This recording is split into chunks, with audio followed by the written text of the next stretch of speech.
I'm Jordan, and I'm here with Karen Richards. Karen came to visit us from England, I guess, but you've been all across the United States. Mm-hmm. Would it be okay just to tell a little bit about your story? How you... Sure, what would you like to know specifically? Well, I think there's an awakening part, or so maybe the process you went through. Or... Okay. There appeared to be an experiential recognition of life as it really is. We can describe it like that. Okay. With no active spiritual seeking.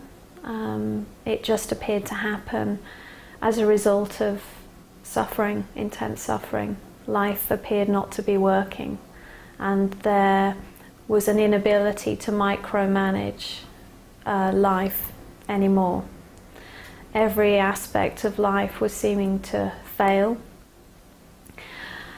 I was a nurse working as a critical care nurse specialist, and the job was very stressful. In addition to that, there were managerial pressures, difficulties in terms of the way the organisation was supporting me to do that role, and also a limited number of staff to do the job effectively.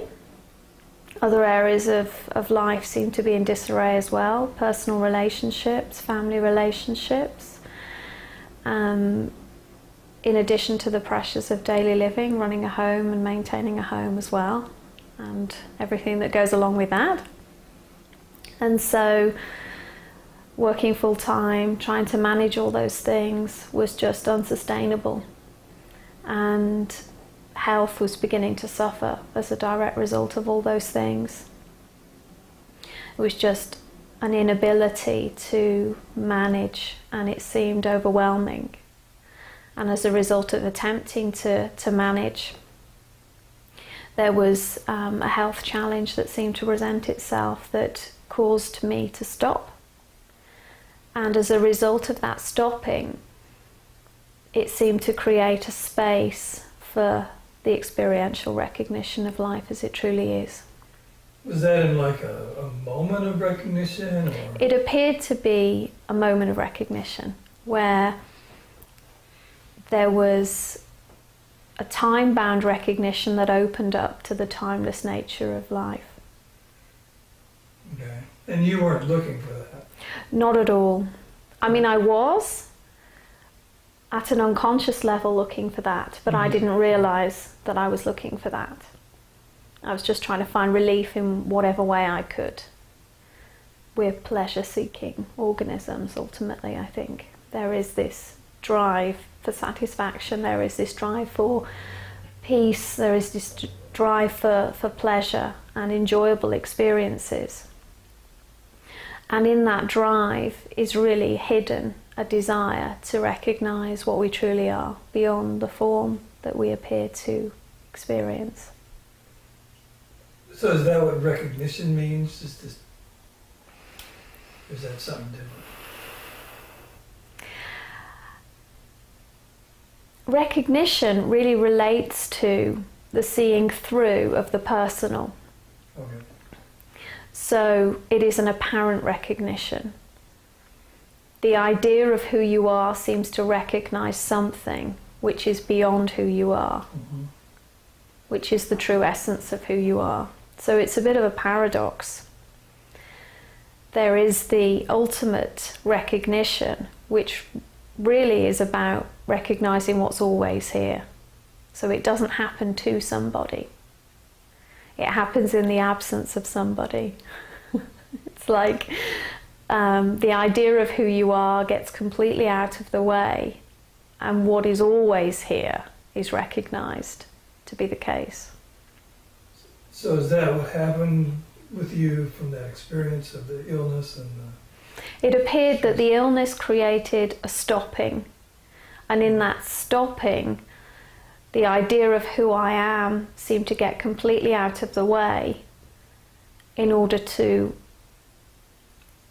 recognise what is always the case, what never goes anywhere.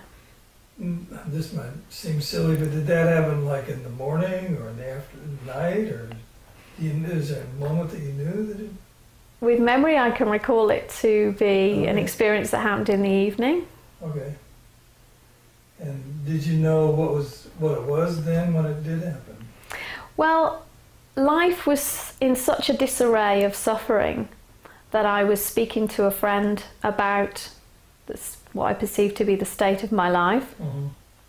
And he said that he had something he wanted me to listen to, and that it would be a good idea if we spent some time going through what was happening, and then if I could maybe be receptive to listening to something.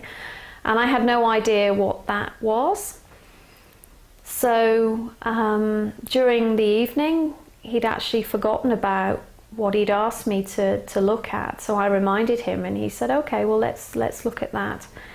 And he put on an interview by someone I now know to be John Wheeler, who's a non-dual teacher from the United States.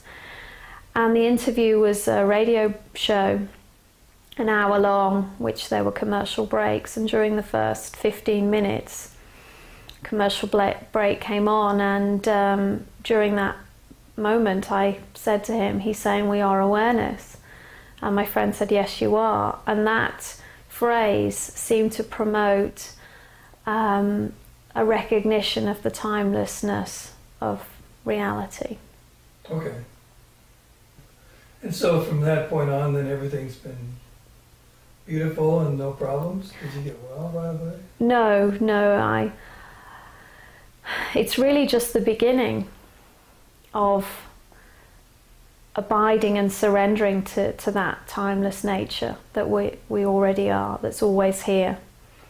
So I think there is an idea that life suddenly then becomes blissful. What is blissful is actually knowing that there is freedom no matter what experience is happening. And you're confident in that? Yes. Okay. Because the confidence comes through your voice as you talk about it. Yes, there is no doubt that that is the case. And so it's remembering to experientially recognize that ever more deeply in each and every moment. Recognize the timeless nature of true reality, shall we say. Okay. Life as it truly is. And so it's not even to say that I am the timeless nature of true reality. That wouldn't be correct, right? Or is that too picky with words? What does it relate to when we say I? Can we find an I? Can we find that timeless nature? You know we're present and aware right now. Mm-hmm. There is an experience, and there is something that is knowing that experience. Can we find that which knows the experience? The experience of whatever is appearing here right now. Something knows that experience.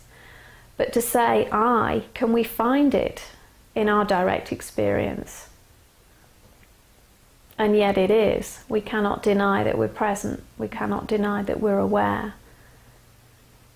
But there is no graspable, locatable, identifiable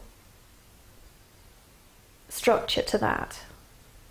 So we couldn't say that you found yourself. It's more like I found the absence of myself. Okay. And that absence is that in which everything appears and dissolves. And then something becomes strongly committed to that, or strongly knowing of that, or...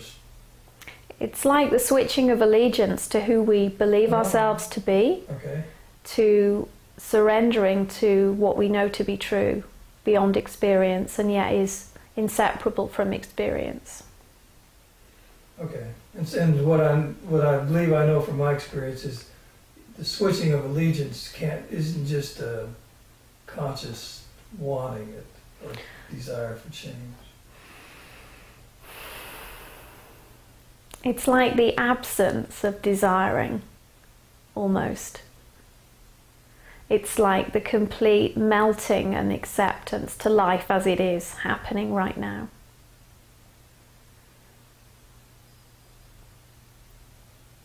the personal desires fall away. And there is just, if there is any desire, it's desiring life just as it is. And loving life just as it is. And not wanting anything other than how things are. So is it worthwhile to consciously try to not want desires? Well, that's just another form of seeking. Okay. Relating to the idea you have about who you are that wants to try and do something perfectly. That wants to try and get to where you already are. Through thinking it understands how to get there. When really that's just another form of trying to escape what's already here. Or trying to get what I think I want in a different way. Yes, which is missing what is already here. Which is the timeless awareness. Yes, the timeless nature. Okay. Stainless, pure nature of what is already here, which is always the case, which never goes anywhere. It's like when we relax into life, the relaxation that is natural is always present. Whenever we remember to recognize that there is just this natural, effortless awareness that we don't even have to try to get to, because it's always the case. It's like a stepping back into that without moving. When the ideas subside, even if ideas are arising, there can be the recognition of those ideas as simply unlocatable experiences. Can we find an idea? So really all the things that we've learned to be true, whatever we've decided to be about ourselves, or isn't really what it is. Somehow we have to let go of that or unlearn that. Or simply recognize that as an appearance. Simply recognize that there is something that recognizes that. Okay. Something that isn't a thing. That knows the experience of our having ideas. Okay. And whatever that is then is basically learning to recognize itself. It's already recognized. It's got it, right, because it, okay. But there is the apparent experiential recognition of that which is already recognized.